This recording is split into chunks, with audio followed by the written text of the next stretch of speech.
I think this is a challenging opportunity. So any bank that wants to succeed needs to put into their strategy, needs to include into the strategy open banking and platform thinking. And the benefits that, direct benefits that come out of open banking are, well, twofold. They're multiple actually, but I would focus on two in terms of helping with growth. And one would be cheaper customer acquisition and more revenue streams. So I think branches will be reconfigured to take on a different role than we know it today. I don't think that branches will disappear, and they shouldn't disappear, but they should operate differently than today, and fewer branches. So a branch network owned by a bank shouldn't have as many branches as it did until this point. And also other, let's say, fintech startups or new challenger banks that just have a mobile app or digital services, they will be at a disadvantage compared to another bank that has branches. Therefore, it's important to maintain branches, but reconfigure them so that you build customer relationships through a branch. People trust their money with someone, with an organization where they have a physical presence. And if something goes wrong, you feel that you can actually go there and find someone, find a person that can solve your problem. You're more worried when there's nowhere to go if something happens. So I believe that this is the main reason why you will need to have branches in the future, and that's where things are progressing to. I think it's the combination of the two.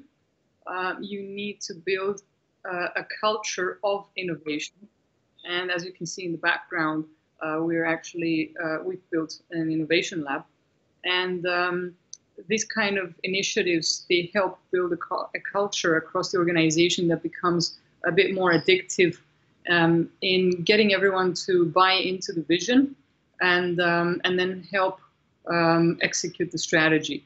So it's a combination of building a culture of innovation. Yeah, so in 10 years from now, I don't think banking will be that much different in terms of what people expect. 10 years is not a period of time when things become so futuristic, but it will definitely be much more improved. And I believe that Internet of Things will become more intertwined with financial services.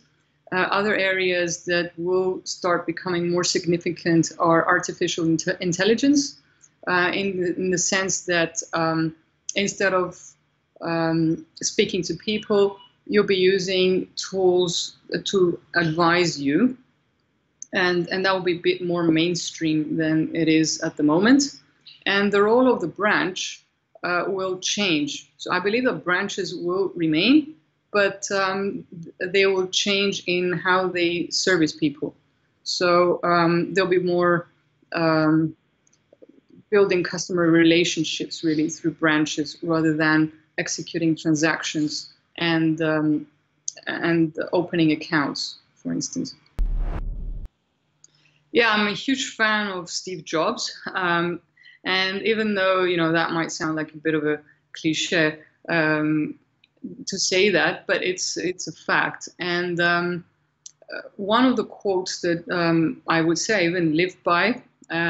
He said a lot of things, but one of the things that I've put down is the only way to do great work is to love what you do. And essentially, you need to be very passionate, and you need to be in the right role and really be so goal-oriented in delivering what it is that you're trying to do and trying to make an impact. So in my case, I have the opportunity to set the strategy and execute it, and I'm trying to execute it in the most impactful way and create this emotional connection with the customers through these products. So I think that's the driving force behind my career. Yeah, it's good to have in mind that this is a rough and long journey, and the benefits from this type of journey, digital transformation, they're not evident early. It takes a number of years actually before you can enjoy the benefits of this type of thing. And you also need to set it up for success. And to set it up for success, it's important to address the culture, to get on board the right leadership team that will execute the strategy, and to have in mind that you need to be iterating that strategy according to the constraints that you'll be faced with that are, most of the time, they're unknown when you start. So there are a lot of unknowns that you'll be faced with, and you need to iterate the strategy constantly and catch things early and cut your losses short early, and sometimes even change the strategy if needed. So this is the experience so far.